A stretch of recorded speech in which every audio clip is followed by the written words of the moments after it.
नमस्कार.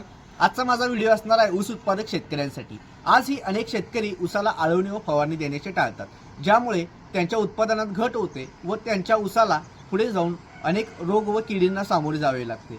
तर आज आपण जाणून घेणार आहे ऊसाला पहिली आळवणी कोणती द्यायची. पहिल्या आळवणीमध्ये आपण वापरतो ते म्हणजे 23-15-15, त्यालाच ऑप्शनला आपण 19-19-19 वापरू शकतो, ज्याच्यामुळे ऊसाला बॅलन्स्ड न्यूट्रिएंट मिळतात. NPK तिन्ही घटक मिळतात.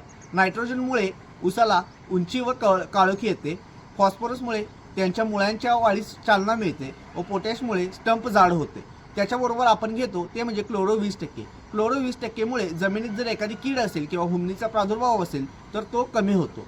त्याच्यासोबत आपण घेतो ह्युमिक ॲसिड. ह्युमिक ॲसिड काय करतं तर पांढऱ्या मुळ्यांच्या वाढीस झपाट्याने चालना देतं. पांढऱ्या मुळे जेवढ्या जास्त असतील तेवढाच खतांचा अपटेकही वाढत असतो. अशाच नवनवीन व्हिडिओसाठी, नवनवीन माहितीसाठी आपल्या चॅनलला सबस्क्राईब करा व आपल्या अकाउंटला फॉलो करा. जय जवान जय किसान.